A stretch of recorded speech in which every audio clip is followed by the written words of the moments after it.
welcome everybody to the Jarvis Con, the fourth session actually this year, 2020. So my name is Florian. Hi, nice to meet you all.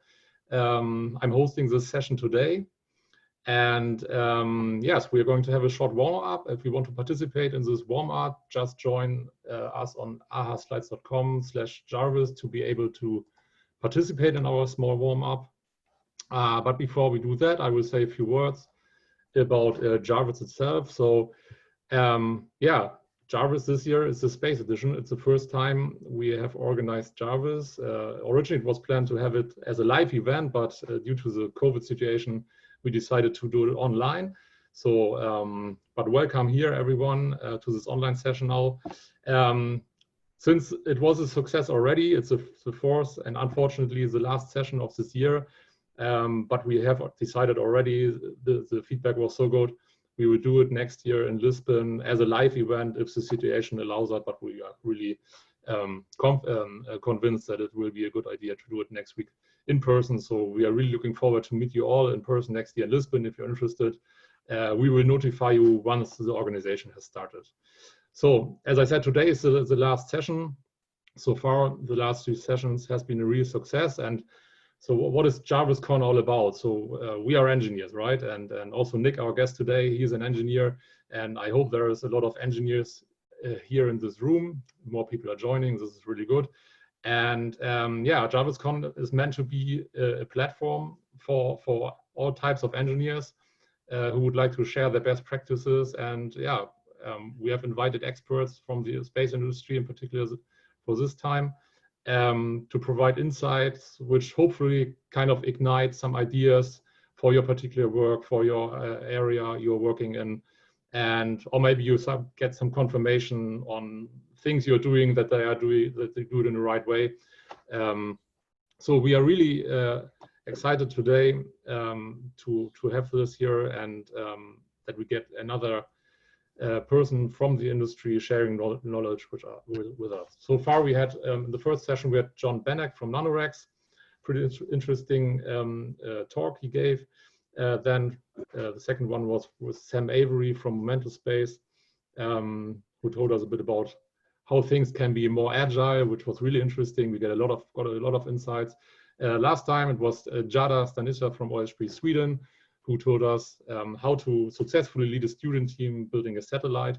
Yes, and today it's really a pleasure to be the host of today's session. And today it's Nick Lindsay from Gilmore Space giving a talk. Before we start with the talk, we have a short agenda. So we start with this 15-minute warm-up where I really invite you to join our session here. Join ahaslides.com/Jarvis and you will be able to interactively participate in this warm-up. Then we will, and I'm really looking forward to that, we will have a around 30-minute talk from Nick about speed optimized testing. So it's a really interesting topic and I think it's a good finishing point of this Jarvis Con series this year. And after that, so it's always useful to ask good questions. So whenever there's something coming up during the talk you would like to know more about or which came to your mind from your daily work routine, don't hesitate to post this question later in our question slide here, or we unmute you and then you can actually put the question directly. So having that said, so who organized all these things? So I said already, I'm Florian from Valley Space. Most of you hopefully know Valley Space. Valley Space is a smart collaboration platform for engineers. And yeah, our mission is to really make engineers more successful in their daily work, empowering engineers all over the world. Valley Space is already used in a lot of complex hardware projects like building satellites, building rockets, nuclear fusion reactors, and even aircrafts. So if you want to know more, you know where our website is. But now we come to the warm-up. If you haven't done it yet, so we're 26 people already, please go to ahaslides.com/Jarvis, the link on the top of the slide, and you will be able to participate to the warm-up. So we would really like to learn more about you a bit. So who are you? which country are you joining from today? This would be really interesting. So type in the ahaslides.com. So we have somebody from Poland. Interesting. Good. Russia, UK. So European front is strong here. Netherlands, Hungary. Even more people from Portugal. Very good. United Kingdom, Australia even, yeah. Is it unique or that's you? Great. So quite a diverse spectrum. No one from the US, unfortunately, but I think maybe it's too early for them. Yeah, let them get up that early. Yeah, we will see. Okay, 18 ports, so Portugal, so the Lisbon section is strong here, I guess. Very good, nice, thanks. So next one, we are really interested to learn about what you're doing like on a daily basis for a living. So in the last sessions, we had a lot of students. Yeah, this seems to be the case here as well. So we have a professor here, interesting, good. Systems engineers, very good. A software engineer, cool. Project managers, and some others. Nice. Yeah, that's a typical histogram we have seen also the last times, like a lot of students, system engineers, project managers. Very good. So if you have just joined the session, go to ahaslides.com/Jarvis to participate in our warm-up here. Nice. So Nick, hopefully today the students will learn a lot about how to test cost effectively, right? Yeah, I hope so. I have a couple of points for managers in there as well, so it's good to see a couple of project managers in the crowd. Yeah, sounds good. So some fun questions. So as well, before we enter the serious topic of testing. So which industry are you working in? This is not so much of a fun question, but still nice to learn about. So I guess a lot of people will will come from the space domain. Aerospace, interesting, that's good. So since it's a space edition, it's not a surprise that we have a lot of space folks here. Yeah, good. So we have the right audience, I guess. That's nice. So thanks for sharing. Very good. Some others. Cool. Very good.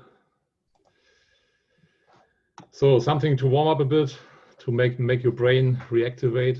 So what do we think? What will we see first on or above our roads? Will it be fully autonomous cars, flying taxis, or what I would like to see first is like the hoverboard from Back to the Future? What do we think?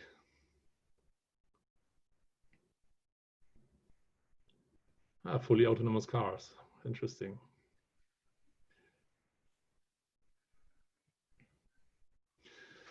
That's cool. What do you think, Nick? Well, I put fully autonomous cars, but I'm a pilot, so I'd love to see the flying taxis. That'd be a lot of fun. Yeah, cool. I hope I'm not the only one who loves to see the hoverboards as well, but hoverboards are past due. They were supposed to be here years ago. Okay. And what do you think when you look at the current way money is spent, especially in the US? What do you think? Where should we go first? To the Mars or back to the moon? Last time I think the moon section was pretty strong. Yeah. Yeah, so same this time. Yeah, so it seems our audience is going step by step. Yeah, right. Yes. Dream big, guys. Dream big. Yeah. Great. So we go to the moon first. And now some more serious questions, a bit related to the topic of today. So when it comes to testing, our audience, where do you have the most experience with? What have you done already in terms of testing? No experience. This was fast. System testing, yes. Software testing. Integration test, subsystem testing, good. System testing. So I used classical terms like system testing, integration testing. I'm sure there are tons of terms for different tests out there, but I guess it's clear from that. So it's also difficult to know what a system is versus a subsystem. That's a tough line to draw sometimes. Yes. You can spend hours of discussion with it, right? Yeah, right. Yeah. So, but it's good to see. So a lot of, since we had some system engineers in the crowd, system testing, it's not a surprise. And also people who have no experience, I think, I believe that you will learn a good insights today and some tips and tricks today. Very good. Nice. Thanks for sharing. And yes, what comes to your mind? What do you think is the most challenging part when it comes to testing a spacecraft? What do you think?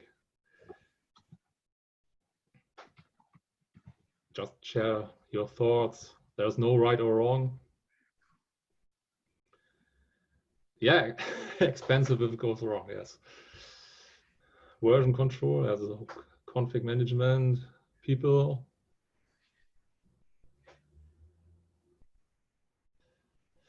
Gravity, interesting, yeah, destructive, it's expensive. Oh, right. So interface testing, yeah. Like, yeah. O-rings, yes. That's a good one. Yeah. GSE validation. Ah, yeah. Good point. So keep your test harness together. Yes, reproducing environment. So yeah, a lot of good things inside. Yeah. Testing constraints, bureaucracy. I like that one. Oxidizers, gravity, interfaces, schedule. And I see also a small cost element here. Interesting.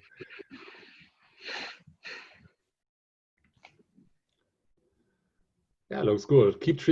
Yeah, so there are some elements which I think interfaces seems to be our forerunner here. Then time constraints, people, it's always important to consider this. Bureaucracy. Bureaucracy and yeah, just what's the one? Keep track of data. This is also interesting, like how you manage your test data before or after the testing. Really good.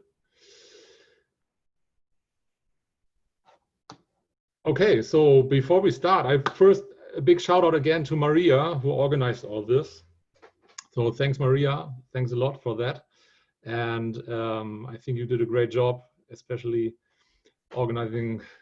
We are really busy at Valley Space, so and this comes on top here, kind of really good. Thanks a lot. So before I hand over to Nick, so you can put here your questions. We will go through the questions one by one in our Q&A session after the talk.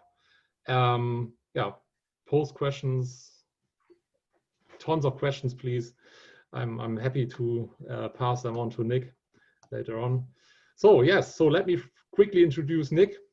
Nick is working for Gilmore Space, and yeah, there he's the head of the Average Launch Vehicle program. I think you joined recently, right? Like 2019, Nick? Yeah, about a year ago. Yeah. About a year ago, but you have already kind of like 13 plus years experience in aerospace engineering. You went through different positions. You were at the US Navy, worked at SpaceX for the Cargo Dragon program. So I think you can share a lot of really good insights from your really professional experience, and I'm really looking forward to your talk now. And yeah, so the stage is yours. Okay.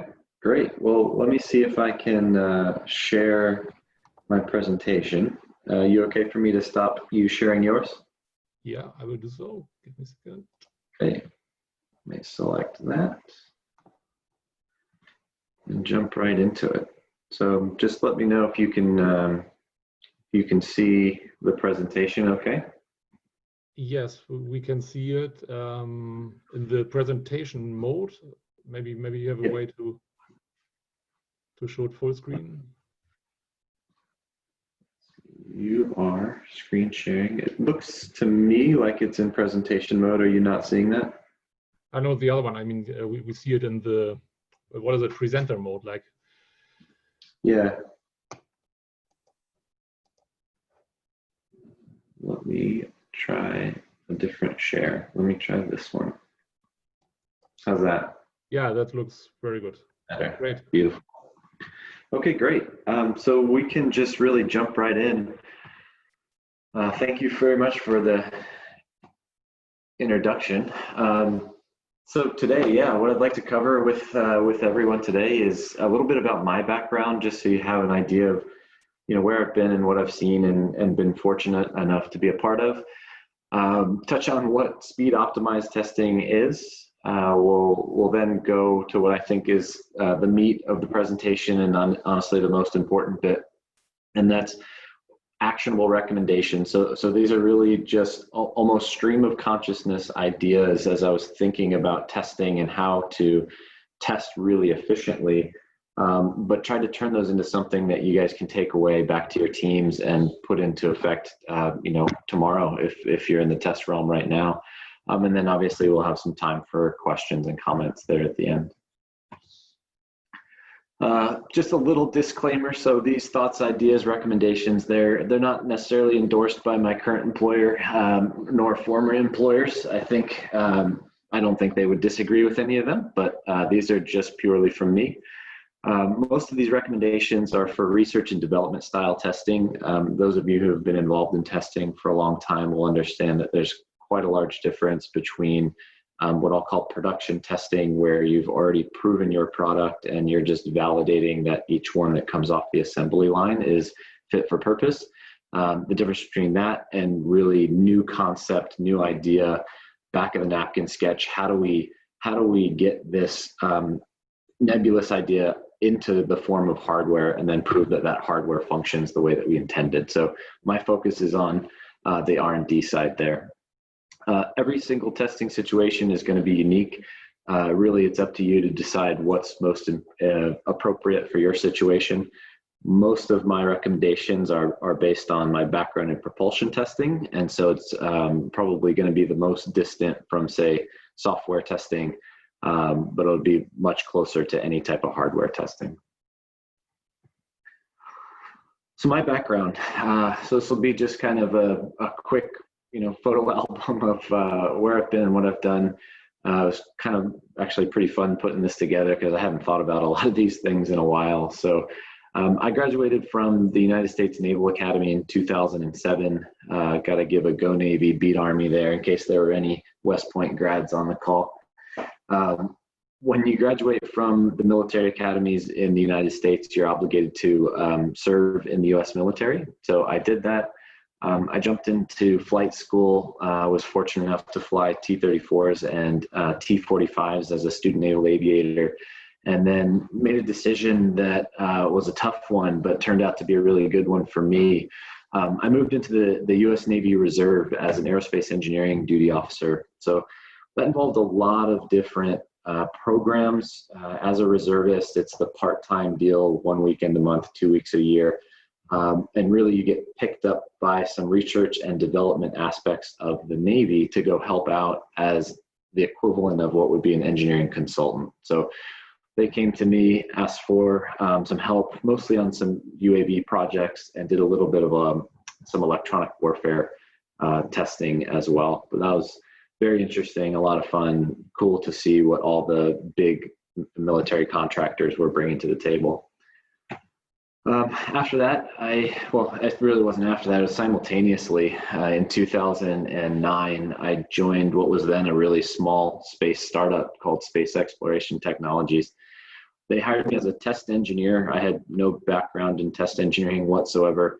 I was originally supposed to be a Merlin test engineer, which is the first stage rocket engine on Falcon 9.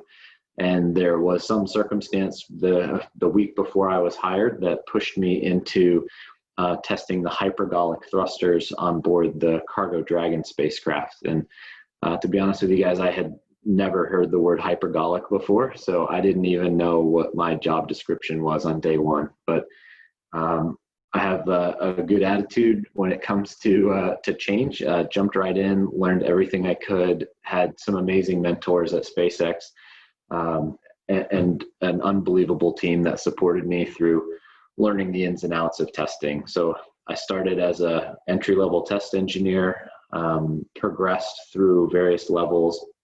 At SpaceX, they have testing positions. One of those positions is a test director. So I was trained as a test director, ended up testing a lot of different hardware for SpaceX. So that included the Draco thruster, like I mentioned. This is a particular test that I ran in support of acceptance testing these engines for an actual Cargo Dragon mission.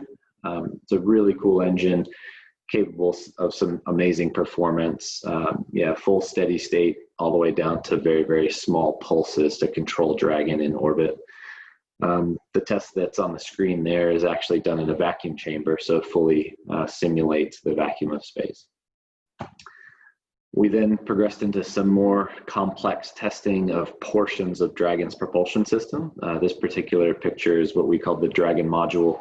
It was essentially 1/4 of a full Dragon's propulsion system so that we could test the interactions of the various thrusters with each other as they were turning on and off, simulating, say, an approach to the space station or a re-entry maneuver.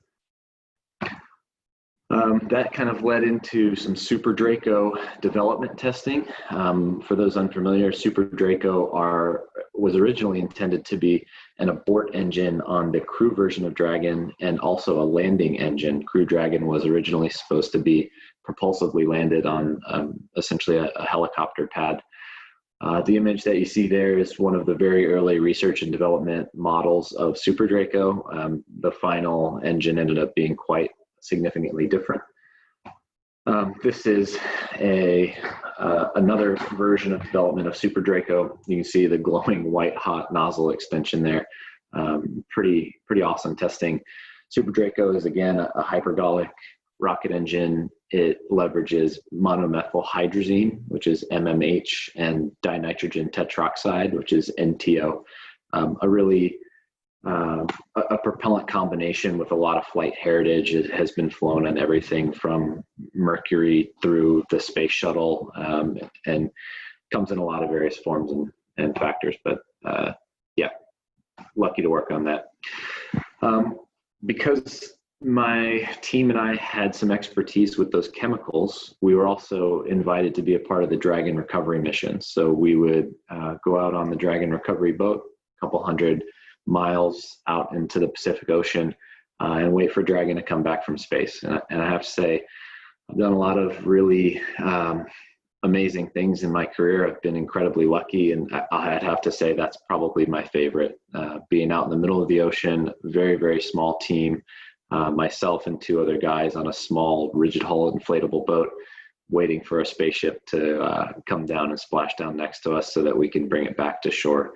Just a really awesome experience. So a few years into working for SpaceX, roughly 5 years into working for SpaceX, I decided to go back to school. I actually originally wanted to get a technical master's degree. Wasn't quite sure what form of engineering that would be in, but it was tough to find a degree program that I could do and still work full time. And I definitely wasn't ready to leave SpaceX. I wanted to stay and simultaneously pursue higher education. So I decided to go back and work on an MBA.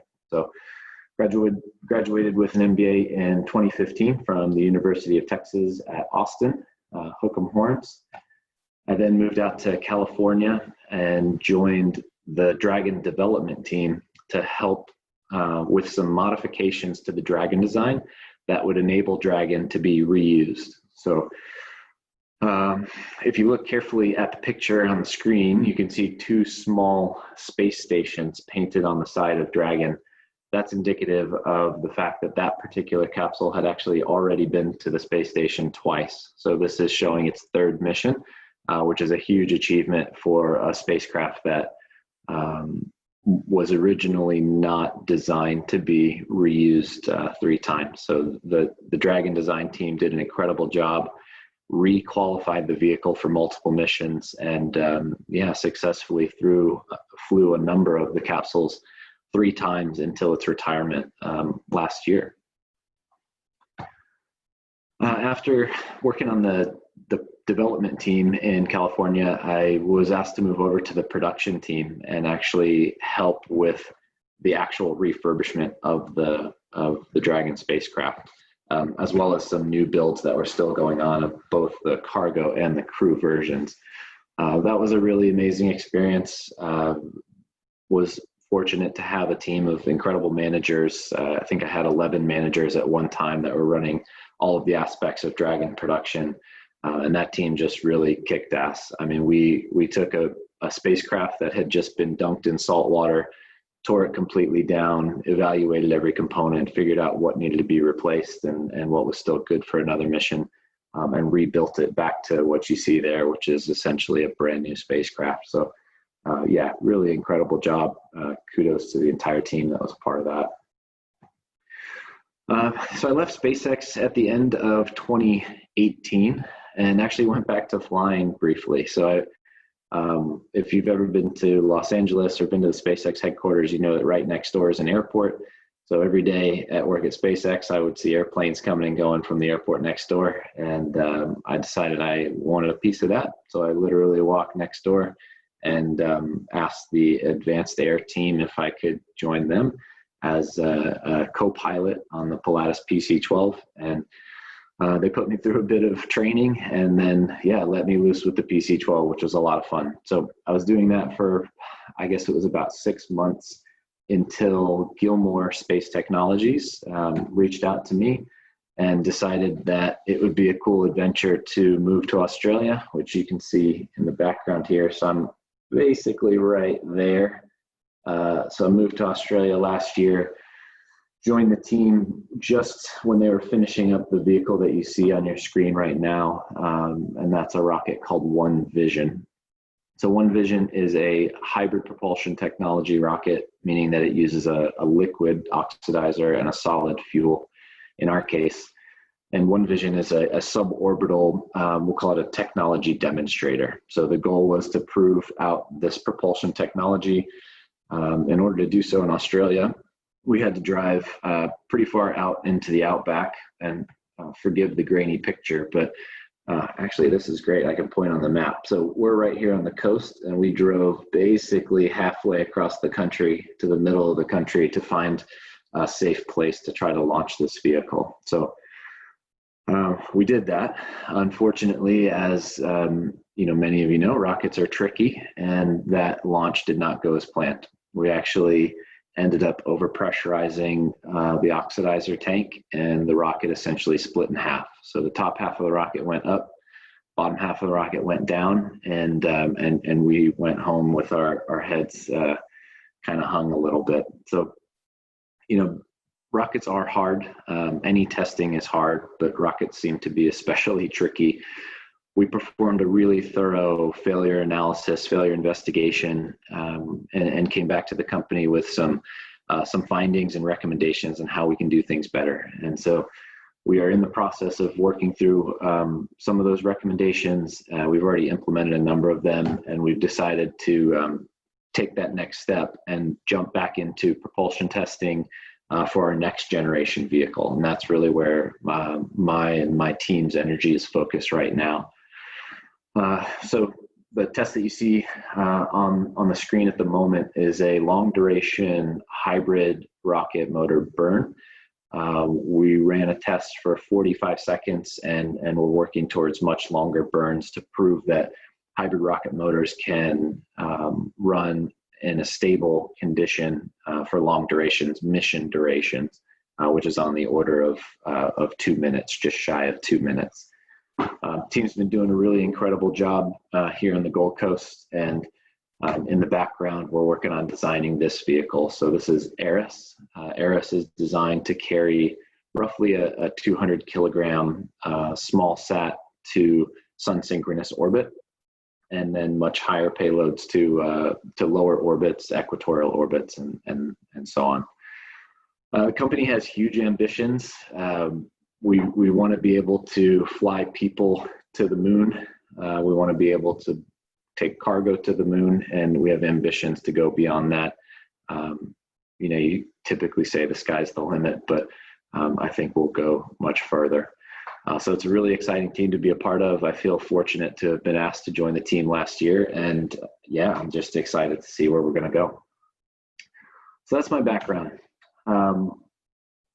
What is speed optimized testing? So honestly, it's a phrase that I just made up, but I think about testing at SpaceX, I think about testing in the Navy, I think about testing at Gilmore, and really the key enabler is being able to test very, very quickly and do so in a really efficient way. So I'm calling speed optimized testing a big picture testing strategy that values the minimum viable product. So how do we create with minimum effort a product that delivers the performance that we need? And that's the cost effective way to do it. So it also prioritizes, I was going to say failing fast, but it's really not the failing that's the priority, it's the learning, right? And you learn through failure. So if we're going to fail, let's fail really quickly, go out there and figure out what we need to figure out, redesign that aspect of the system, and come back to the drawing board with a better idea.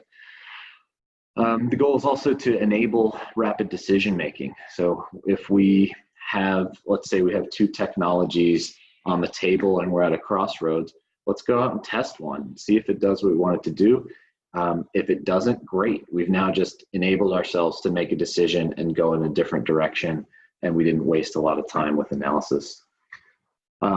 Those time savings ultimately come down to reduce cost. I can't forget that most of the testing that I'm doing is in a commercial environment where cost counts. We need to be really competitive in the marketplace. There are quite a few small satellite launchers out there, and one of the ways that we can do that is in efficiency in our testing. And then ultimately, we want to deliver a reliable product to the market as quickly as possible. So overall, speed optimized testing. The rest of the slides, like I said, are a bit of a stream of consciousness. I'm going to jump between a few different topics that I think relate to speed optimized testing, and yeah, they may or may not flow, but this is what we got. So one of the things I wanted to touch on, and those of you who are in university right now will probably be able to relate to at least half of this puzzle. There's a big mindset difference I've found between universities and commercial entities. Universities, the primary goal seems to be the pursuit of knowledge, which is great. Like let's map out the entire spectrum of performance that's available to us. We want to map a wide range of inputs and then understand the outputs and the why behind the outputs. The unfortunate side of that is that testing can go on almost indefinitely because there are a lot of data points across the spectrum that are of interest when your pursuit is knowledge. On the commercial side, however, you have to be a little bit more targeted. So the primary objective is to deliver a product to market. We don't necessarily care about that full spectrum. We need to really determine if the proposed design, whatever the engineer dreamt up, is going to be appropriate for our design point with the margin that we feel is correctly sized for our situation. And importantly, the test has to be completed as soon as possible. We don't have the time luxury of an endless university study where we look at every potential situation. We just got to get things done. And so one of the important transitions, especially for you that are students right now, is when you move into a company, make a conscious effort to transition your thought processes towards that commercial mindset. We can't dilly-dally and test endless configurations. We just need to pick one and go with it, and hopefully it works well enough. Doesn't need to work perfectly, but it needs to work well enough depending on your requirement. And I've seen this really common amongst new grads, which is not surprising. That's what you're exposed to. So that's how you're going to behave. And then also engineers that come out of academia. So if you have a master's student or a PhD student who's now returning to the workforce, they'll tend back towards those university testing ideas, which may or may not be appropriate for the situation. Taking the most direct path. So whenever you are evaluating how to go about a test campaign, it's going to be most efficient to just jump straight to the solution that you think has the best chance of success. So don't waste time evaluating stepping stone solutions. The caveat there is unless there's a significant safety risk. So let's take a rocket engine, for example. If you want to run your combustion chamber at a particular pressure, but you're running right on the edge of the structural margin of the combustion chamber, you may not want to go straight there. You may want to strain gauge the combustion chamber and then take a few incremental steps to get there. However, if you are evaluating, say, some sort of ablative material, you think you know which one's going to be best, but you're not quite sure, it's definitely the right idea to go straight for the one you think is going to work the best, instead of a stepping stone approach where you try various configurations and then ultimately get to the one you kind of knew was going to work all along. Remember, the goal is to hit that design point as quickly as possible and then move on to solve the next problem. There's an endless list of problems and challenges in commercial rocket testing, as well as a number of other industries. And time spent that's not value added is time wasted on the next problem. And ultimately those intermediate steps don't matter if your design point doesn't work at the end of the day. So look at the design point, see if it works, and go from there. 75% rule. So you have to forgive. I'm quite proud of that drawing, but I did draw that on my Surface laptop, so that's straight from me. But the 75% rule is the idea that you only need 75% of the information about any given situation to make a smart decision. So if you imagine you're traveling up that blue curve as you gather information and gain knowledge, at some point you'll have roughly 75% of the information that can be available on any given situation. And that's enough information most of the time to make a smart decision.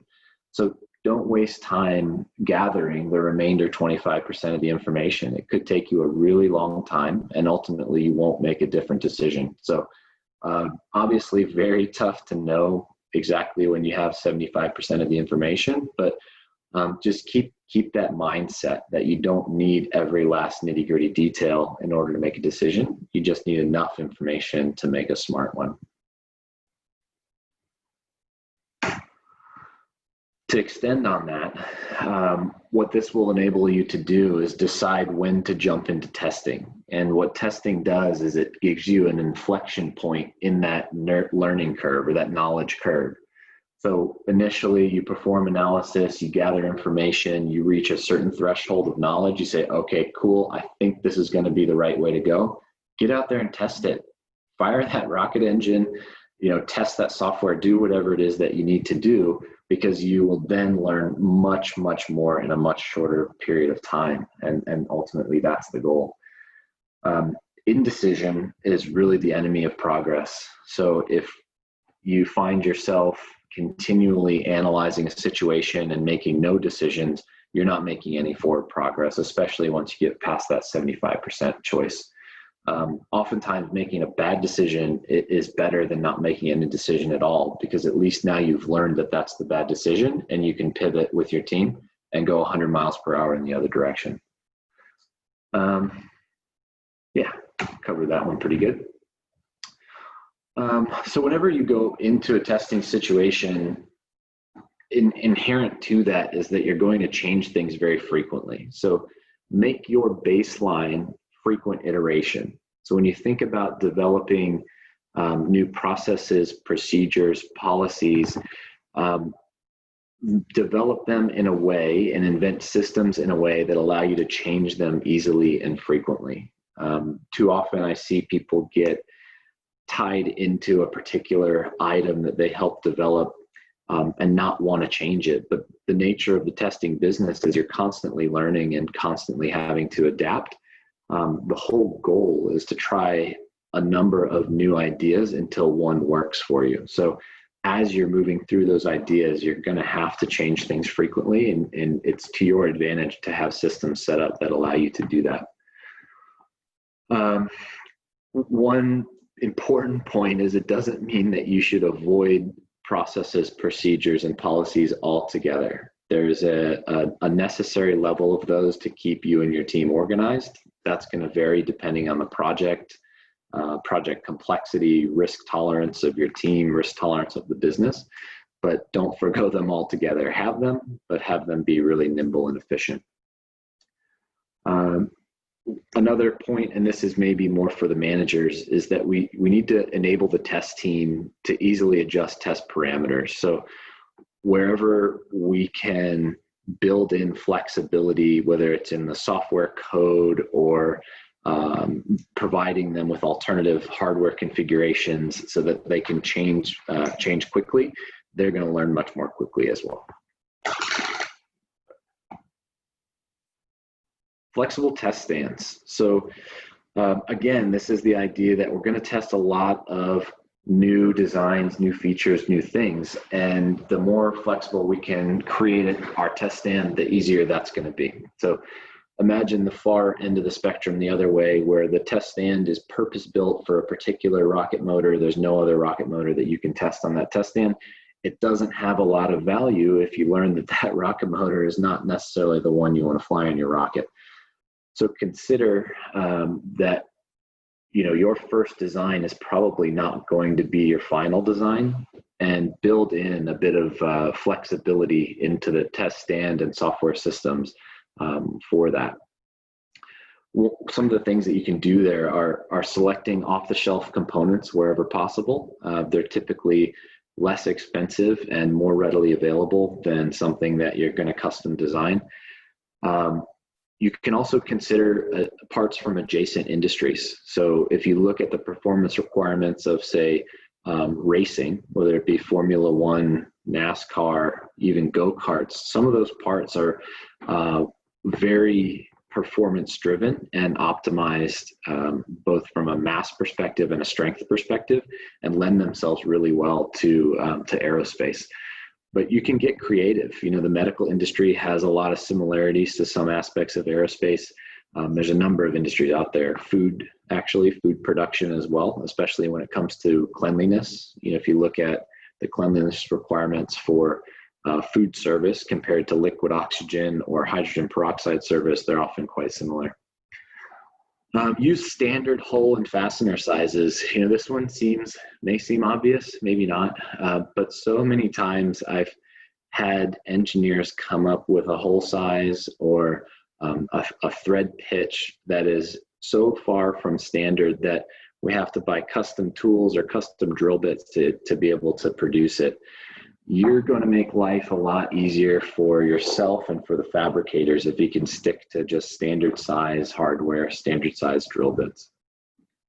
Always err on the side of excess capacity if you can, within reason, and regulate systems with swappable control devices. So an easy example is if you have a liquid propelled engine and you need a certain volumetric flow rate of propellant to that engine, design the lines to carry 150% or 200% of your expected mass flow, and that'll give you some flexibility on the high side. And then you can use orifices or other simple flow control devices to control back down to your nominal condition, but leave yourself the flexibility to go higher if needed. Extra data channels. So I don't know if you guys know this book, If You Give a Mouse a Cookie, but it's a long story. Basically, if you give a mouse a cookie, he's going to want a glass of milk. And so you give him a glass of milk and he's going to want something else. And it's just this ongoing process. Engineers are the same way. So if you give engineers some data channels, they're going to want more data channels. So knowing that going in, it's to your advantage to design your data acquisition systems in a way that have a lot of room for expansion. And that's going to vary, again, depending on the complexity of the test that you're doing, the type of instrumentation that you need, the cost of the data acquisition system. But I generally recommend somewhere between 10% and 50% excess capacity when you're designing the number of channels. The other side benefit is that as you develop future test articles, you're going to have room to expand as well. So like I said, your first design probably won't be your flight design. Your flight design may be significantly more complicated and you'll end up using those channels anyway. Spare strategy. So this is really mostly focused on the schedule. Time is money, and you definitely don't want your schedule impacted because you're waiting on some long lead item, whether it be a custom valve or flow meter, something like that. So if you're in a position where your team can afford it, develop a spare strategy where you have at least one spare part per part number. So not duplicated an entire test stand, but if you have, let's say 10 of a particular part number valve, have at least one of those sitting on the shelf so that when one breaks or starts to leak, it's an easy swap, and then you can solve the problem on the leaky one off of the critical path and allow testing to continue. There's a lot of conversations that you'll have to have with your team about what the right spare strategy is for you. Again, it's going to come mostly down to cost, but it will save you a lot of pain and a lot of schedule if you can help it. The other thing you can do is have component rebuild kits. So if you can't afford to have a full valve sitting on the shelf, at least have the rebuild kit for the valve. So you're not having to order a brand new one. You can tear the valve apart, rebuild it. That applies to pumps as well as a number of other items as well. Polarity and continuity checks. I've definitely learned this lesson the hard way, maybe a couple of times. It'd be embarrassing to admit, but like I said, you are always going to be changing your test setup, adding new instrumentation, removing instrumentation, and it's critical that you perform both a polarity check and a continuity check. And so for those of you not familiar, when you run, let's say we want to install a new thermocouple to measure temperature on our rocket engine. So we can run the wires back to our data acquisition system. It's really important that there are no defects in that full connection loop so that our data acquisition system, when you're running the test, is actually recording the correct data. The last thing you would want is to go to look at your thermocouple data and find a blank plot with no data on it. So that would be the continuity check piece. The polarity check piece is to make sure that you've connected the wires the correct way. So if you connect the wires backwards, an increase in temperature looks like a decrease and vice versa.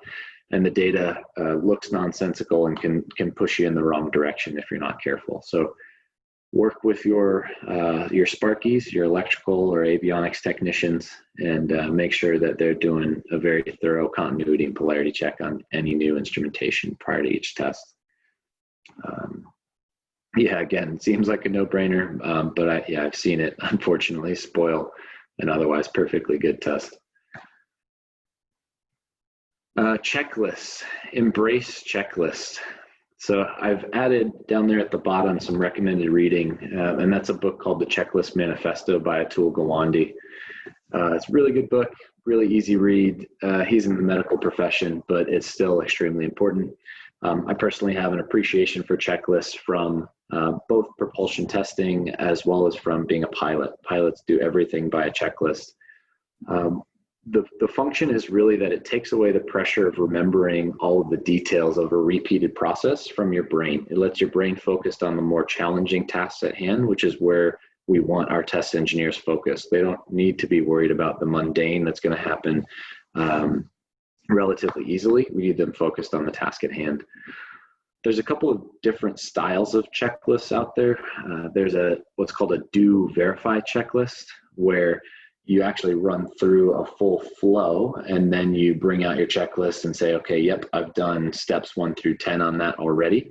That's perfectly acceptable in some cases.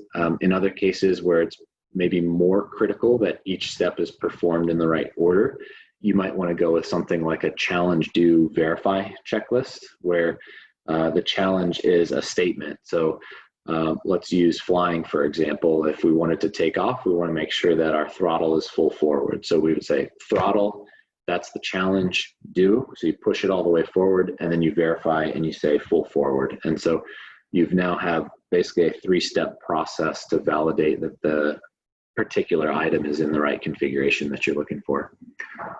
Checklists will save you time and money in the long run.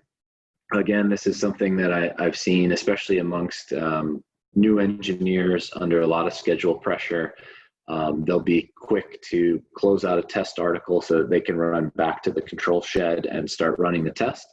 And inevitably they forgot to say, turn on a camera or connect the command connector to the valve that opens the main valve to make the engine run.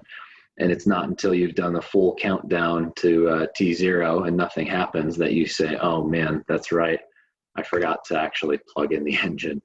I've seen it happen. I've probably done it myself.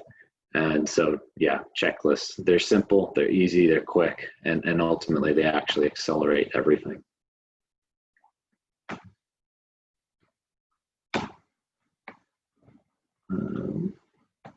There we go. On-the-fly redlining. So if you're not familiar, redlining is essentially just editing. So whenever you've created a procedure, especially the first time, you don't necessarily have all of the details worked out. I've seen some organizations be reluctant to allow their teams to change things as they go. But most of the time, especially if you have a good test engineer buddy sitting next to you, you can make very smart decisions as you're running through the procedure because you're in it, you're living it, and you understand that even though the procedure says do step 8, you really actually need to do step 12 first before you do step 8. And so I'm a huge proponent of every test engineer carrying a red pen with them if they're using paper, or using red e-ink if you're on an iPad or whatever, and make the changes on the fly. And then it's your responsibility that night or the next day prior to the next test to incorporate those changes and have a new version of the procedure ready to rock. Don't get lazy and allow the red ink to sit on that paper for multiple days, because then it just becomes a mess. Get a new one out there. You'll iterate a few times, but give it 3 solid run-throughs and you'll have a really good, really efficient procedure that has now been well vetted. Yeah, especially for safety related items, I mentioned having a buddy, a second set of eyes is definitely key there. Anything that's safety related, both for personnel or expensive hardware, if you don't want to break your test article. Yeah, incorporate those red lines each day. Delegation. So this again is probably more geared towards the managers in the crowd. It's really important to delegate authority to a small test team.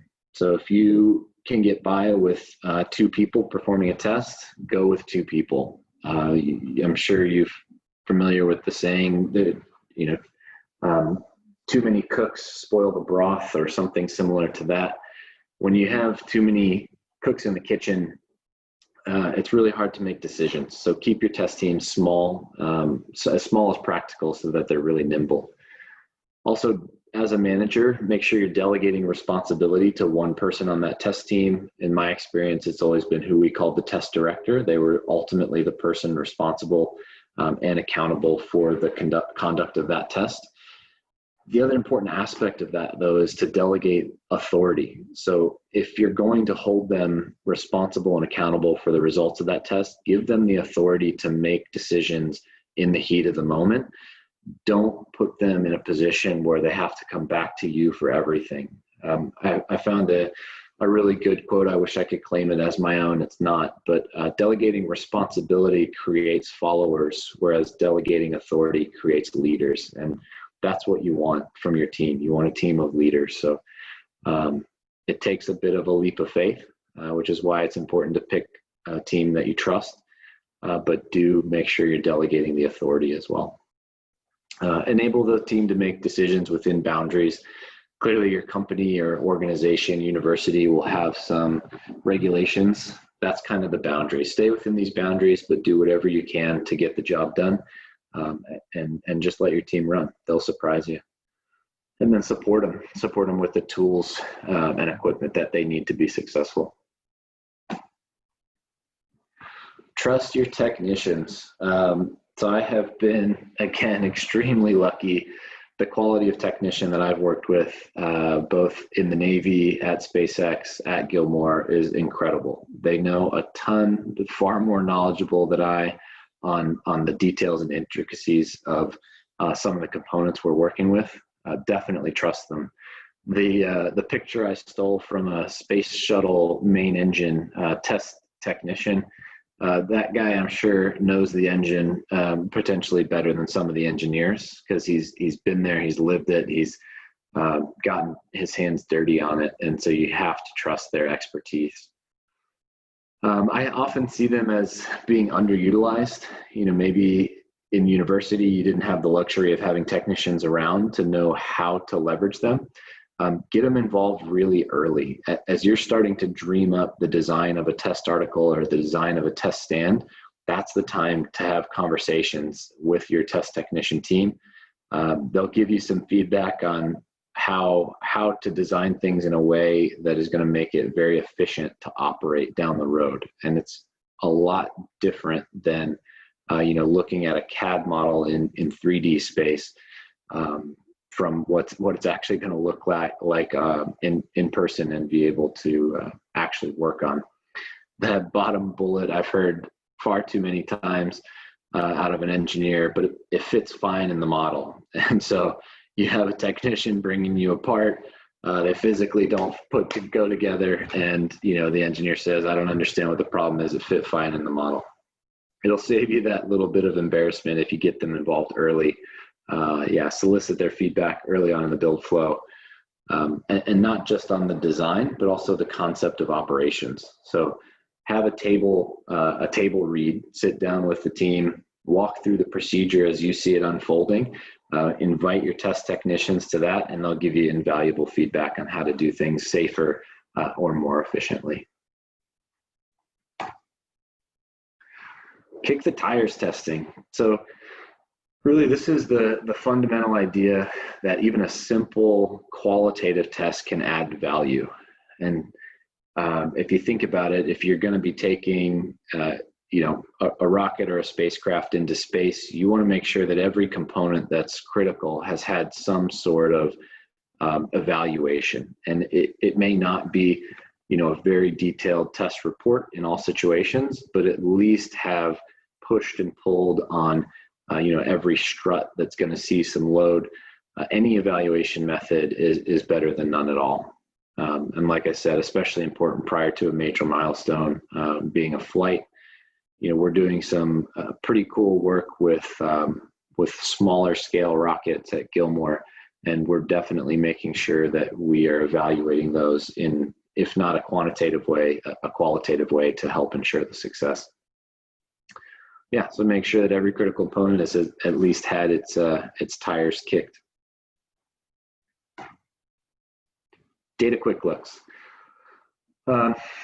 So it's important that we not get so wrapped up in testing each day, trying to knock out 2, 3, 4, 5 engine tests in a single day, that we just plow straight from one into the other. We need to take a time to breathe in between each test and look at the data. And that's what I mean by a data quick look. It's not a full-blown data review report, but at least have some software tools available where you can flip through plots of each of the channels that are important to you in your test stand and make sure that nothing looks out of sorts.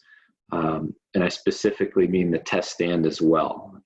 As a test engineer, the test stand is as important, if not more important, than your test article. The test article is probably easier to replace than your test stand, and you want to make sure you keep your test stand healthy. You'll also learn the behavior of your test stand, the mood of your test stand. You'll know that on a cold day, a particular pump draws a bit more amperage than on a warm day. And if you're flipping through the data regularly, you can see those changes and understand those changes. And when a pump maybe starts acting up and it's not expected, you'll know that, hey, maybe something's going wrong there and it warrants a bit more investigation.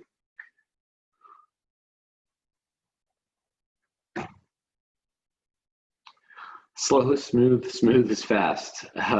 So this I stole from Phil Dunphy, the dad on Modern Family. I think he was doing a fire drill with his family, and I loved it. And it definitely applies to testing. You can see in the cartoon, they were going a little bit too fast and they launched their friend over the wall.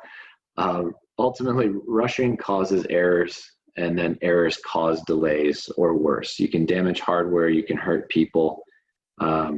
Take it slow, be methodical. Again, from a managerial perspective, it's great to put schedule pressure on the team unless they're in the heat of a test. In the heat of the test director should have full authority to say, you know what, things are not going well today. We're going to delay a day. And as a manager, we have to be there to support them and just say, okay, great call. When you're running a test for the very first time, make sure that you allow additional time to take notes.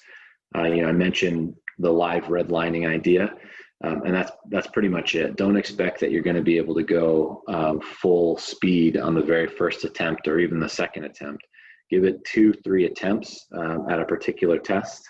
Take lots of notes, make lots of adjustments, and you'll see a much faster acceleration than if you're trying to force your way through the first few tests as quickly as possible.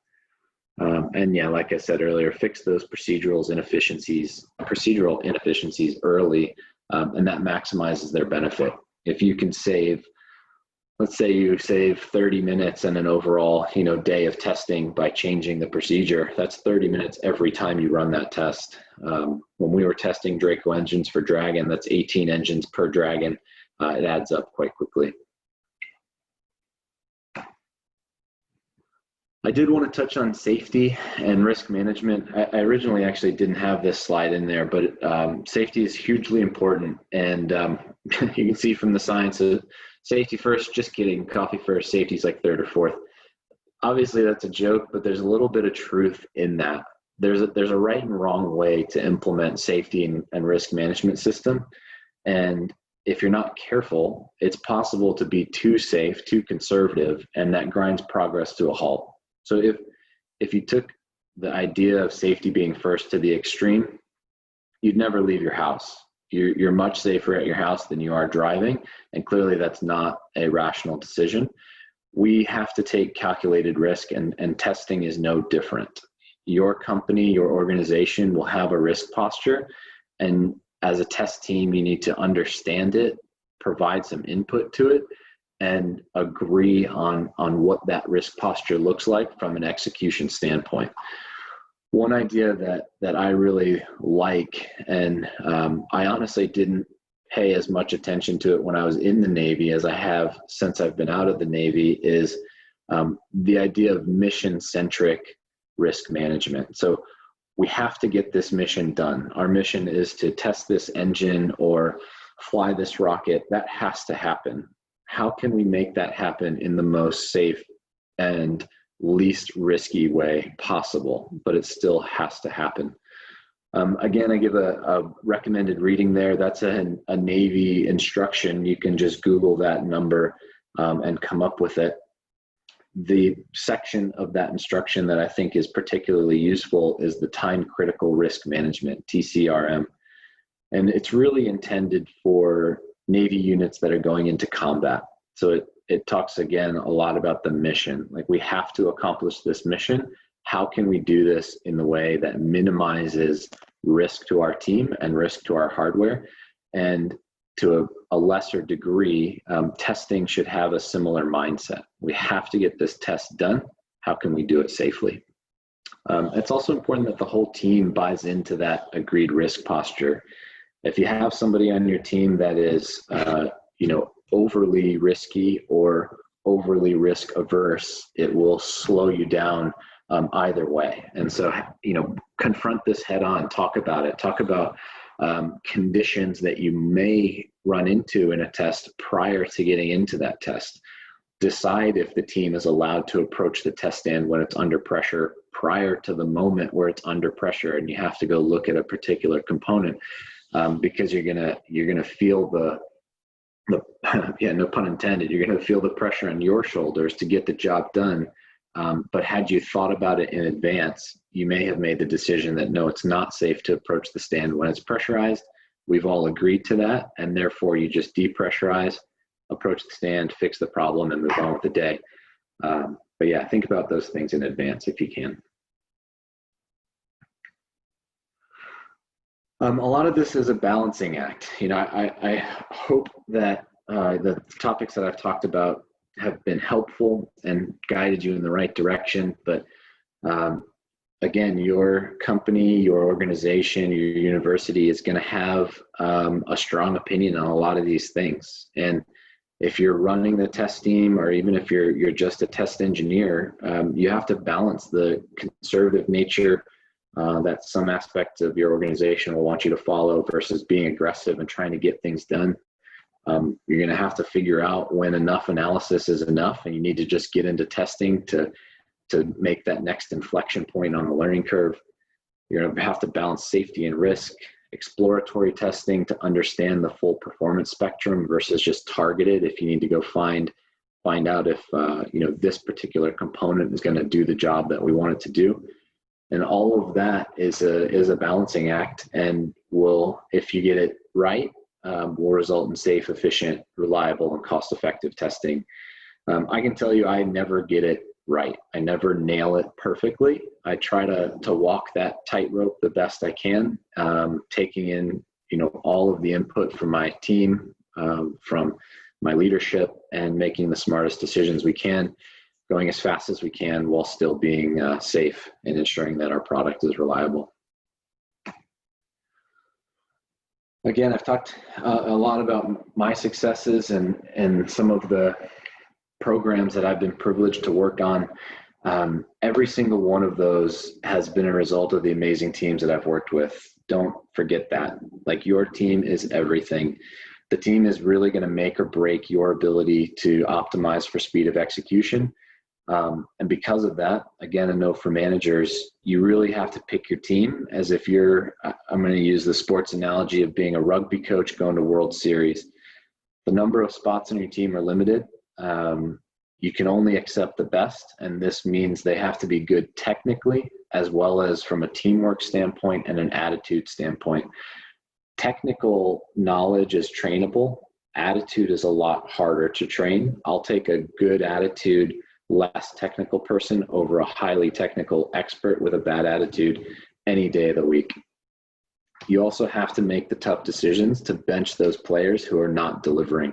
If they're not performing, if they're not in line with your expectations for teamwork, attitude, or technical expertise, they have to go. And it's tough to make those decisions. It's a bit cutthroat, but again, spots are limited. If you can accelerate your team by bringing on a different player, you have to make that decision. Last slide. That's it. Select a great team, get out there, learn fast, have fun. It's an amazing world. It's an amazing time to be involved with commercial space, especially.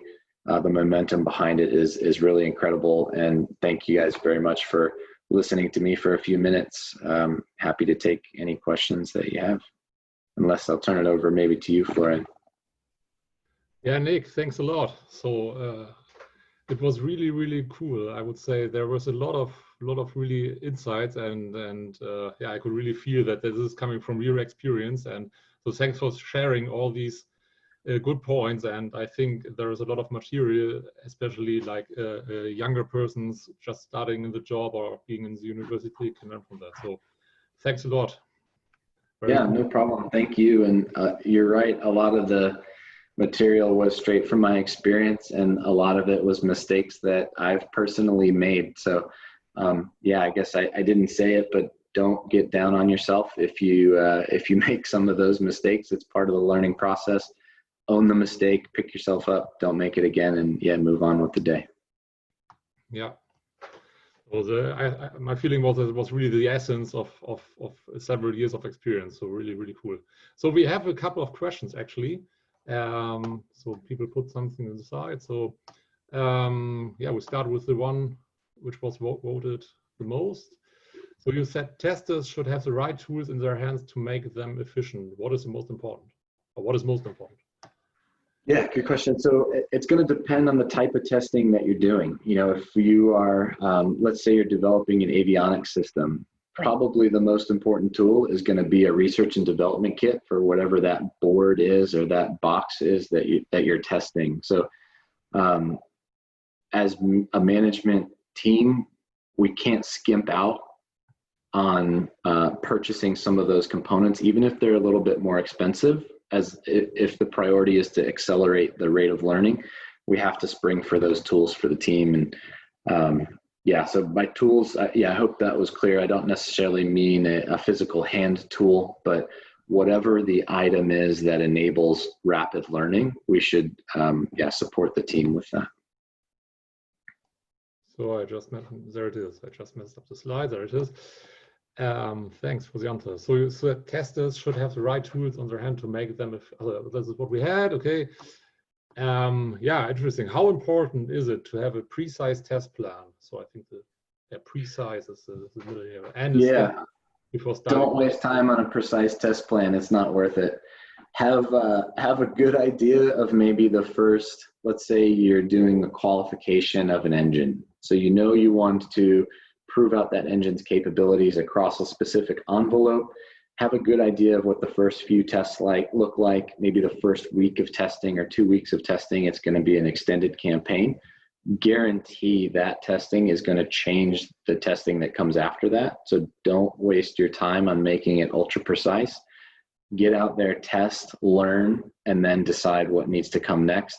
Good to have a baseline from which you can deviate, but yeah, don't waste your time with the details.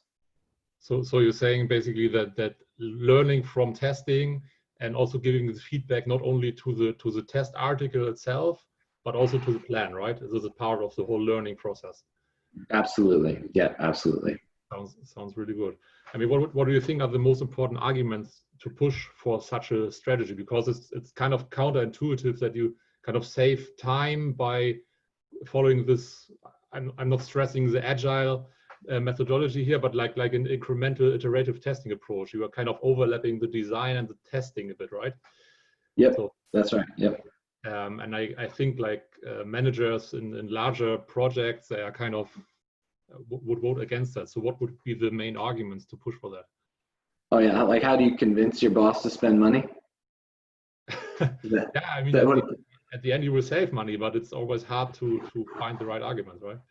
Yeah, that's right. And again, with a lot of these things, it's a balancing act. And you know, I hope you don't hear me wrong that I'm saying we have to go buy all this fancy equipment. That's not necessarily the case. You know, prioritize every dollar that you're spending as if it's your own. And if you think that dollar is going to take you very far, then it's worth spending. So I would say, you know, don't cheap out on tools that you expect to be incapable of achieving the desired result just because they're less expensive.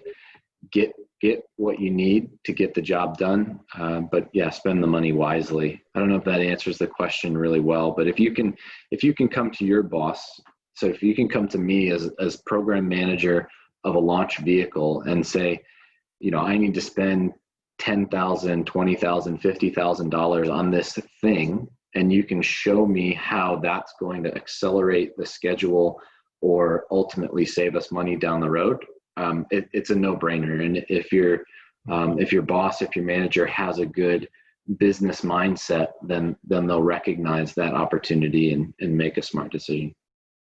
Okay, thanks. So, and Kit has another question. What were the major challenges you faced during your role as a test engineer? I guess from a technical perspective, it was having to learn new concepts really quickly. And I have an example of that. So I won't forget when I started at SpaceX, one of the very first challenges they gave me was actually an electro-optics problem. And so I was an aerospace engineer who had been flying airplanes for a few years. I had no clue where to start.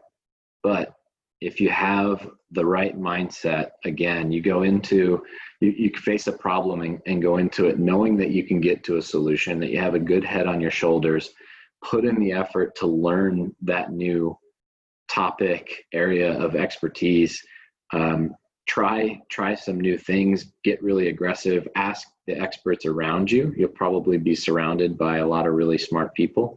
Then any problem is solvable. And so I found that the challenge I faced was learning these new areas at a pace that was sufficient for the SpaceX pace of execution, which is pretty ambitious. That was the biggest challenge for me.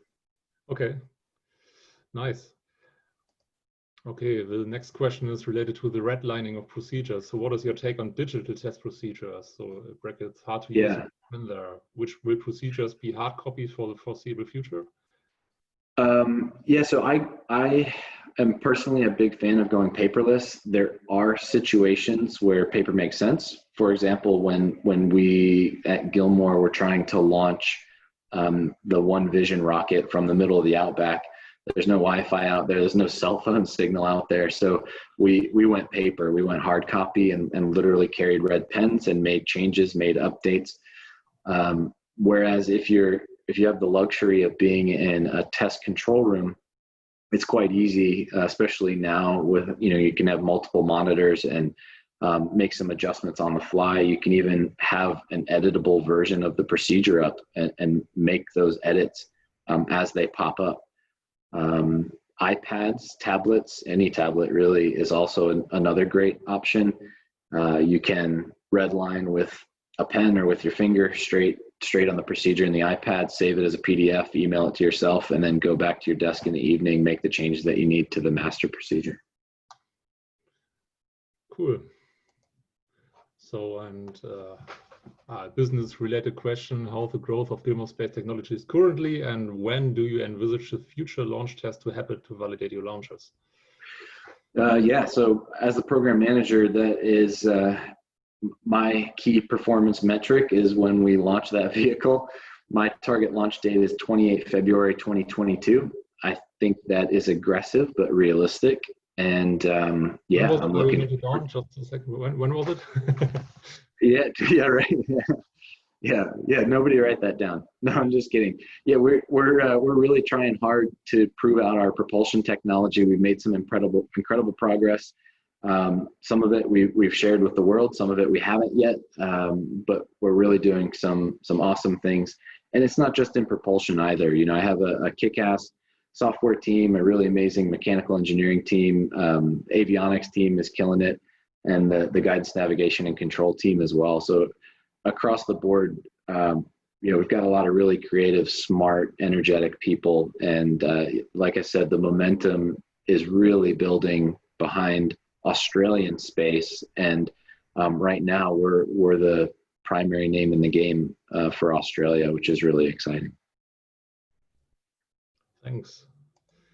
So any recommendations on courses, books for people wanting to become test engineers? Yeah, so I'm going to go out on a limb and guess that Adam is probably still in university based on the wording of that question. The best advice I can give you is to join a university group that actually does hands-on engineering. So depending on where you are in the world, in the US, there's SAE organizations where you actually design and build a small race car, a go-kart, or something along those lines. If you're in aerospace engineering, there are design, build, fly programs where you actually build maybe a small UAV, but that the physical act of building something that you've designed, learning that it's not working the way you intended, guarantee that's going to happen, and then iterating on that design, that is test engineering. So whenever I interviewed candidates for a test engineering position, I would always bring to the top those resumes that had hands-on experience from university, because one, they've actually held tools and created hardware, and so they understand the challenges of making that stuff fit together. They've also been through a design iteration cycle, and it's hard. University is hard enough. Stack on top of that a very challenging design extracurricular activity, I'll say. And those are the people I want on my team, the ones that are going to take on that challenge so that they can better themselves and learn a lot more. Yeah, sounds good. So looking on the time a bit, so we take another 1 or 2 questions. Yeah, sure. And then we're good to go. So an anonymous person asking, have you ever used a tool like ValiSpace? Oh, in your experience. So yeah, so I haven't. We have always been traditionally using Excel spreadsheets. They're really basic. They kind of get the job done. Valispace is honestly an awesome tool. I've been introduced to the company last year, and we're still evaluating the right time to bring that on board at Gilmore. I think it would be really helpful. We've just been through a very thorough system requirements review. I think Valispace probably would have helped us out there a little bit, keeping all of the requirements organized. There are hundreds of requirements for an orbital class booster. So yeah, haven't used Valispace. SpaceX had some internal proprietary software that they use, but it's a much larger company than I'm with right now, and they had a lot of software resources at their demand. So that was good. But yeah, Valispace looks like a great tool. Nice. Okay, one last question. So Mario is asking, what are the differences in testing philosophy and implementation at what's now a large company like SpaceX as opposed to a growing one like Gilmore Space? Yeah, so they're quite similar between those two. Where I see bigger differences are between some of the major aerospace companies like Boeing and Lockheed and Northrop Grumman versus what I'll say is new space, being SpaceX, Rocket Lab, Firefly, Virgin, Gilmore, all of the new names in the business. And I think SpaceX should take a lot of credit. Elon should take a lot of credit for sparking this industry and really growing a team of engineers, an army of engineers that have this same aggressive mindset to just get things done. Go out there, test stuff, make it fail, figure out what worked, fix the things that didn't, and move as quickly as possible. So yeah, very few differences, maybe because I'm at Gilmore and trying to push what I'll say is a bit of the SpaceX mentality into the team.